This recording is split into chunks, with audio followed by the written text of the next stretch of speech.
ایک وہ منظر تھا حضرت عمر نے جب اپنے سگے ماموں کو لتاڑا، جناب ابو عبیدہ بن جراح نے باپ کو قتل کیا، مصعب بن عمیر نے بھائی کو قتل کیا، ایک وہ منظر تھا۔ ایک وہ منظر تھا جب مسلمان مکے سے مدینے آئے، مدینہ طیبہ پہنچے تو مصطفیٰ کریم نے فرمایا یہ تمہارے بھائی ہیں، بس بات ختم ہو گئی، یہ تمہارے، بس اتنی سی بات ہے، یہ تمہارے، اس سے زیادہ نہیں، کوئی لمبا خطبہ نہیں نبی پاک نے دیا، فرمایا یہ تمہارے اپنے بھائیوں کی مدد کرو۔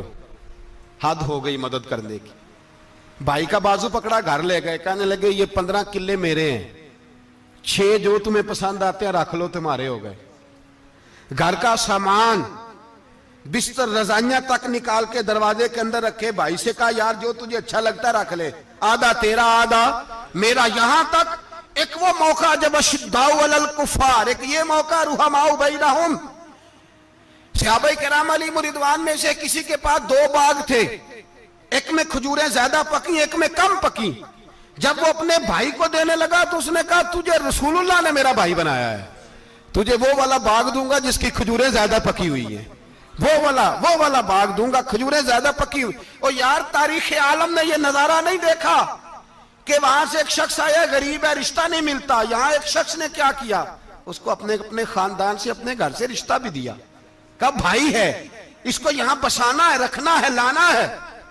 کوئی تہذیب کا ٹکراؤ نہیں ہوا، کوئی ان لوگوں کے آپس میں جھگڑے نہیں ہوئے، کوئی نہیں کہا کہ یہ مہاجر ہے یہ انصار ہے، کوئی کسی جگہ نہیں کہا تمہارا کھانا پینا رہنا سہنا الگ ہے، کوئی کسی جگہ بحث نہیں ہوئی، آدھا بانٹ کے دیا۔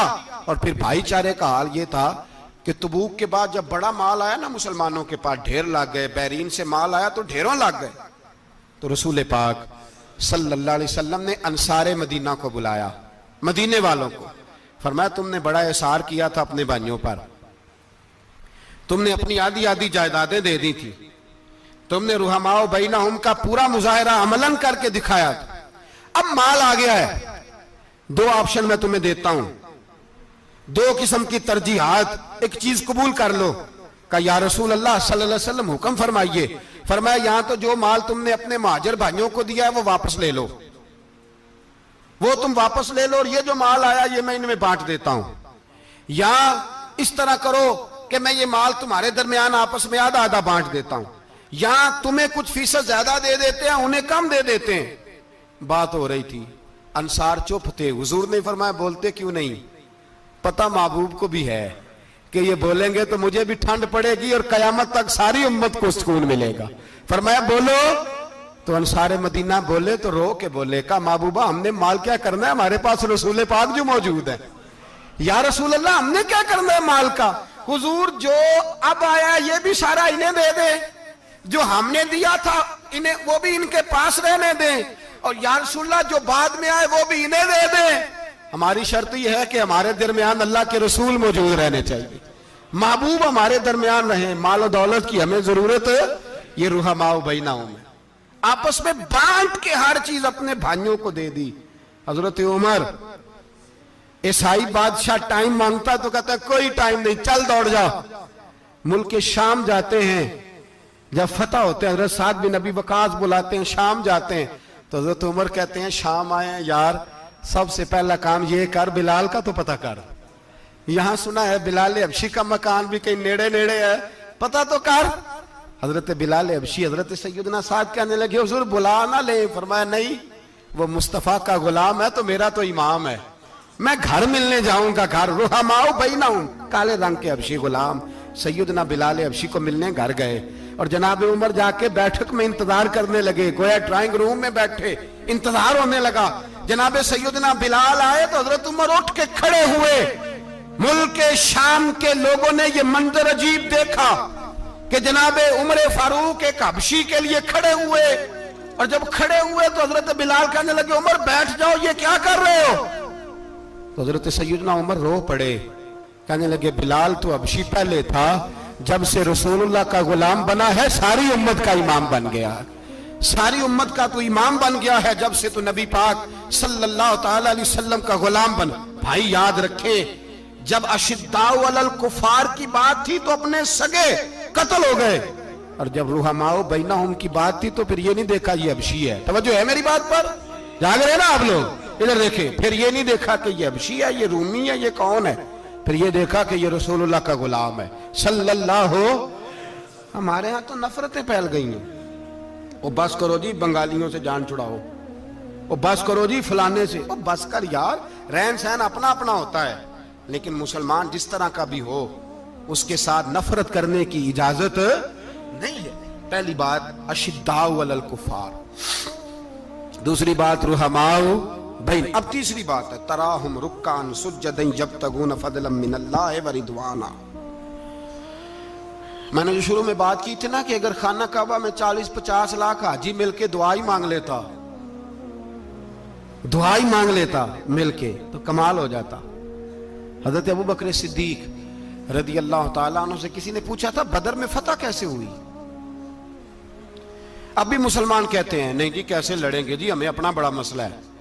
یہ کمزور لوگوں کی باتیں ہیں. کمزور جو خدا والے ہوتے ہیں ان کی یہ سوچ نہیں ہوتی.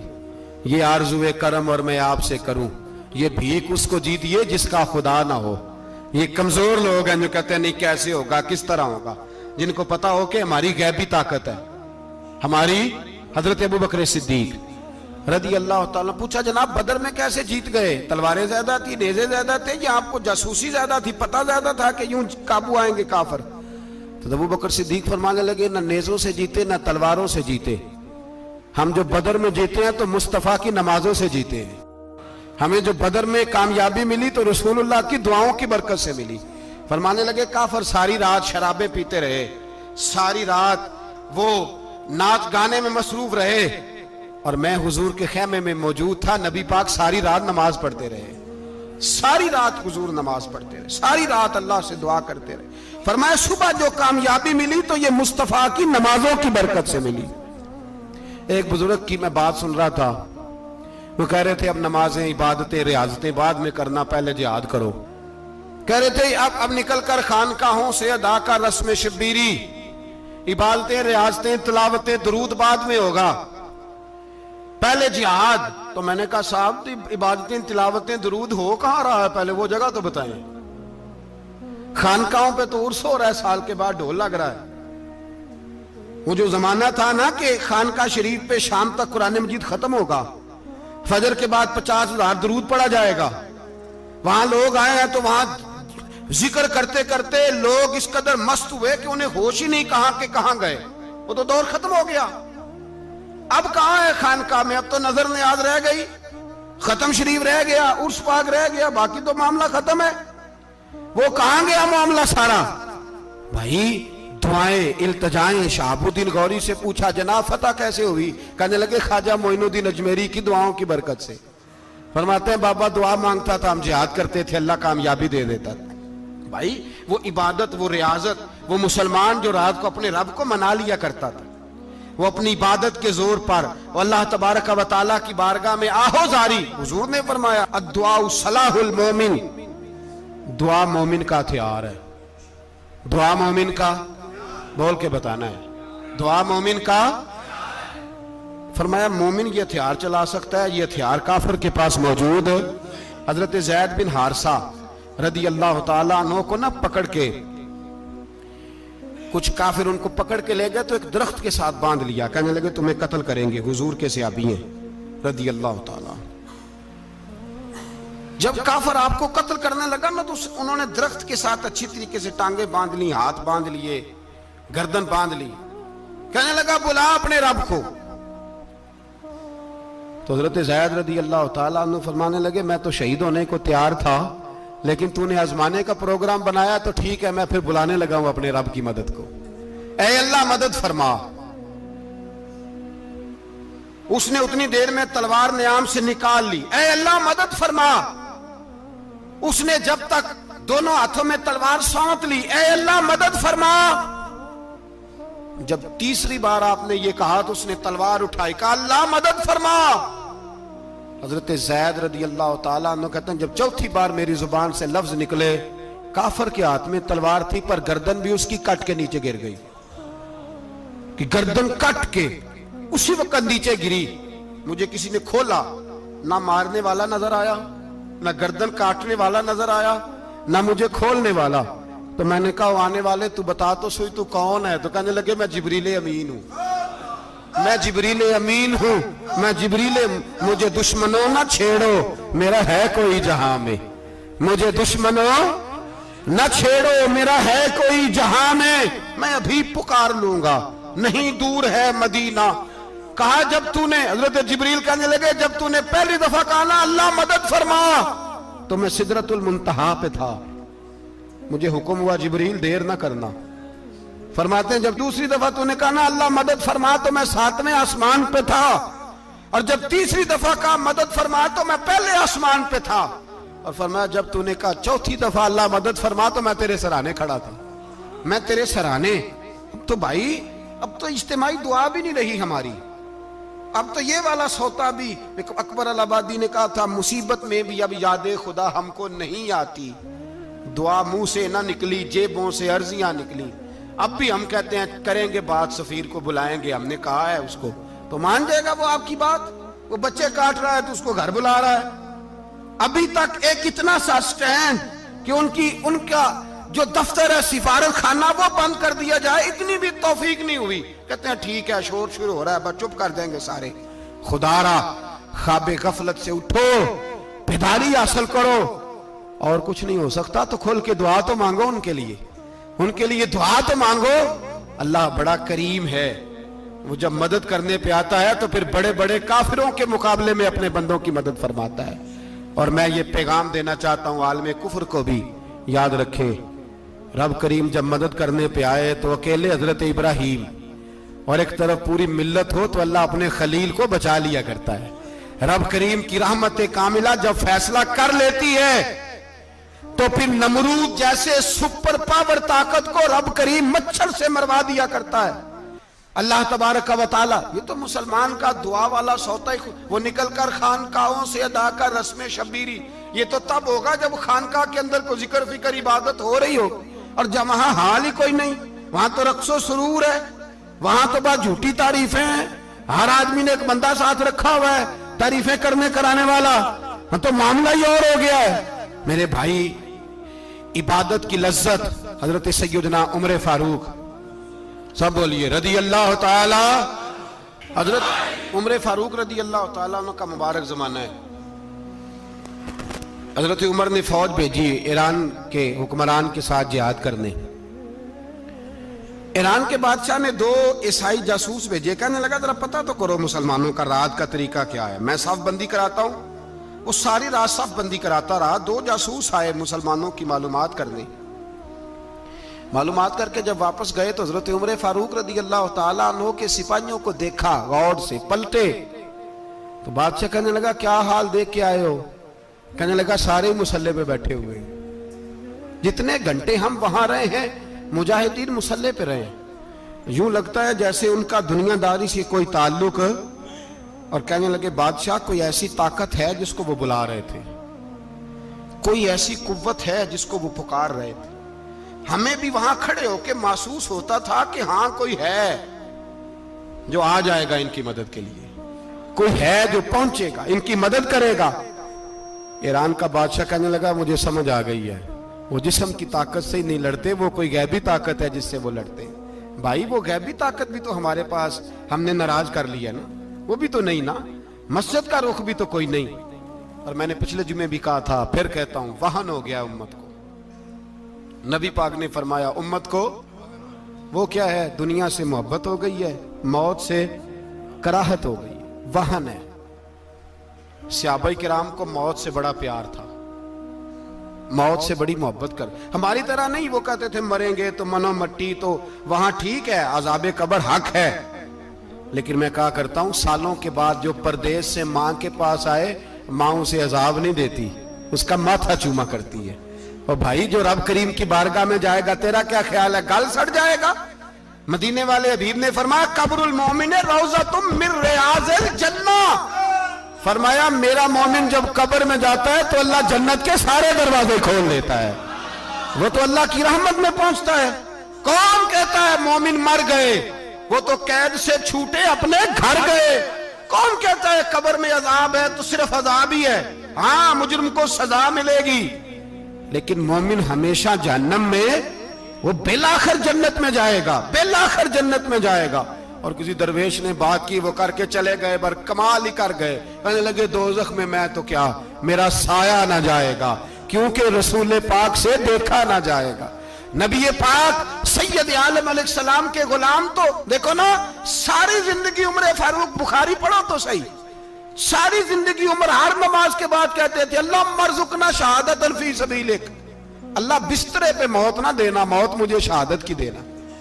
حضرت سیدنا مولا علی شیر خدا کرم اللہ تعالیٰ وجہ الکریم ساری زندگی کہتے رہے اللہ علی نے میدان میں عمر گزاری ہے، اسے شہادت کی موت عطا فرما۔ او بھائی یہ تو شہادتیں مانگنے والے۔ حضرت امام حسین میدان کربلا میں کھڑے تھے، شمر کہنے لگا حسین تیری چاروں جانب موت ہے، تو آپ فرمانے لگے تجھے ابھی ہمارا پتہ ہی نہیں، موت سے تو ہمارا پیار چلتا ہے، اور فرمایا یہ شہادت تو ہمارا پیچھا کرتی ہے، پہنچ جاتی ہے جہاں ہم ہوتے ہیں، موت سے ڈرا رہا ہے۔ مسلمان کا مرنے کو دل نہیں کرتا، ورنہ وہ اتنی بڑی کوٹھی میں کون رہے گا؟ مرنے کو دل اس لیے نہیں کرتا کہ وہ جو 6 کروڑ 10 کروڑ ڈالر لوٹ کے رکھے، مر گئے تو کھائے گا کون؟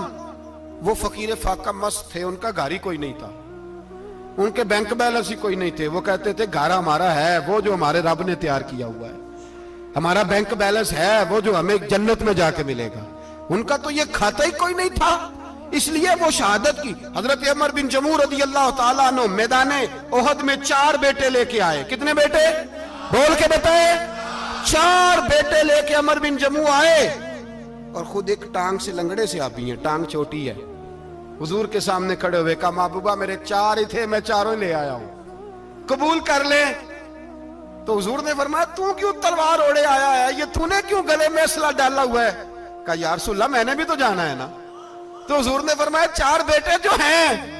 تو حضرت عمر بن جموع نے بات کی، صحابہ کہتے ہیں ہم لبوں سے مسکرا رہے تھے، آنکھوں سے رو رہے تھے، کیا عجیب انداز ہے۔ حضور نے فرمایا عمر 4 بیٹے جو آ گئے تو رہنے دے۔ تو حضرت عمر رو پڑے، کہنے لگے محبوبہ کیا لنگڑے جنت میں نہیں جائیں گے؟ کیا حضور میں لنگڑا ہوں تو میرے لیے جنت کوئی نہیں؟ میرے حبیب پاک سید عالم صلی اللہ علیہ وسلم نے فرمایا عمر تو ضرور جنت میں جائے گا۔ کہا محبوبہ پھر بچے بعد میں جائیں گے، میں پہلے میدان میں جاؤں گا۔ ایک بی بی 4 بیٹے لے کے آئی احد میں، کہا محبوبہ کل کمائی تھی میں لے آئی ہوں، میرے پاس کوئی اور شے ہوتی تو میں بچا کے نہ رکھتی، بیٹے دے کے نا حاضری لگوا کے تو واپس دروازے پہ لے گئی۔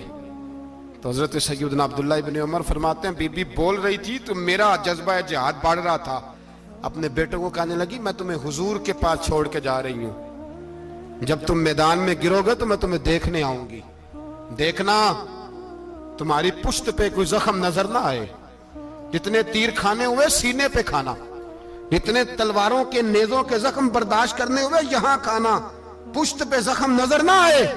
حضرت عبداللہ ابن عمر فرماتے ہو بی بی کی گفتگو میرا جذبہ جہاد بڑھا رہی تھی۔ ایک بی بی 3 سال کا 4 سال کا بیٹا لیے رو رہی ہے، احد کا دن ہے، سہیلیاں پوچھتی ہیں تو کیوں روتی ہے؟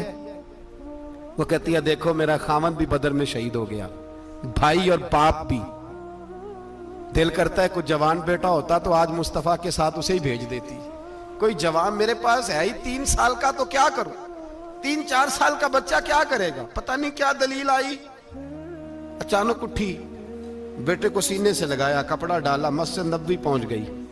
حضرت بلال کہتے ہیں مجھے ملی، کہنے لگی بلال مجھے پتہ ہے حضور تیاری کرا رہے ہیں جنگ کی، پر 2 منٹ اگر میری ملاقات ہو جائے۔ بلال حبشی کہنے لگے حضور ایک بی بی ضد کر رہی ہے۔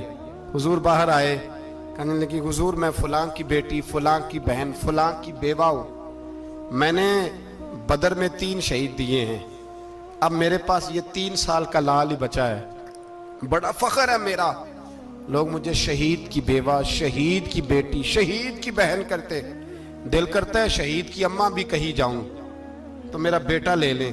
سیدنا بلال کہتے ہیں حضور مسکرائے، کہنے لگے یہ 3 سال کا نونہال کیا کرے گا؟ کہتے ہیں اماں کا عجیب جذبہ ہے۔ کہنے لگی محبوبہ سنا ہے اسلحہ بھی تھوڑا ہی ہے، ڈھالیں زیادہ کوئی نہیں، میرا بیٹا ساتھ رکھ لیں، جب آپ کی طرف کوئی تیر آیا نا تو میرا بیٹا ڈھال کے تو اس کو ڈھال بنا کے آگے کر دینا۔ محبوبہ ڈھال تو بانی سکتا ہے نا۔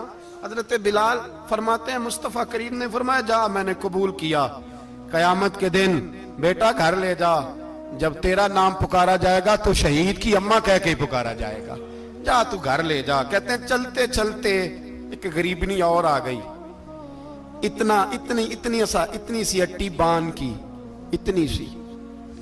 بلال حضور سے ملاقات ہو جائے گی، نبی پاک آ گئے، کہا محبوبہ یہ غلبہ اسلام میں میرا بھی حصہ ڈال لے۔ حضور نے فرمایا یہ کیا ہے؟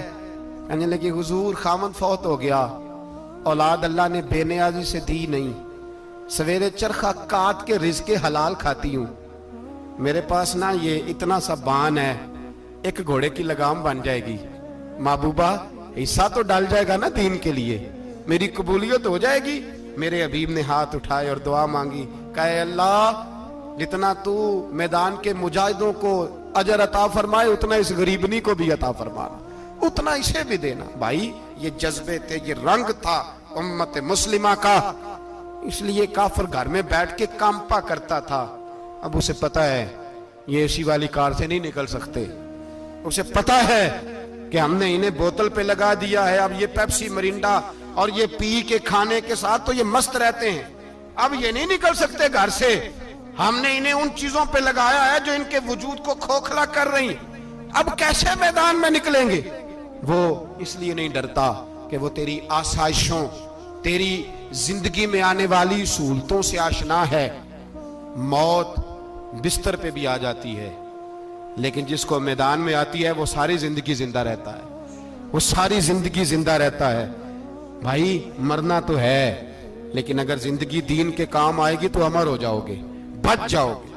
ہمیں رنگ دیا ہے قرآن پاک نے، محمد الرسول اللہ والذین معہ اشداء علی الکفار رحماء بینہم۔ پہلی بات یہ کہ کافر کے لیے سختی کا جذبہ رکھیں، نرمی اتنی دیر جتنی دیر اسے دین کے قریب کرنا، لیکن اگر وہ بغض دکھائے تو اشداء علی الکفار، اور مومن کے حق میں رحماء بینہم۔ اور پھر فرمایا مدد بھی مانگو، تراہم رکعا سجدا یبتغون فضلا من اللہ ورضوانا، رکوع کرو، سجدے کرو، مدد مانگو، اور زندگی سے پیار نہ کرو اس لیے کہ جانا تو ہے، جب وقت آئے تو پھر شہادت سے پیار کرو، پھر سامنے کھڑی جنت سے پیار کرو۔ اللہ کی بارگاہ میں یہ التجا ہے، اللہ عالم اسلام کے جوانوں کے دلوں میں حضرت سیدنا امام حسین کے جذبوں کی خیرات عطا فرمائے۔ آخر دعوانا ان الحمد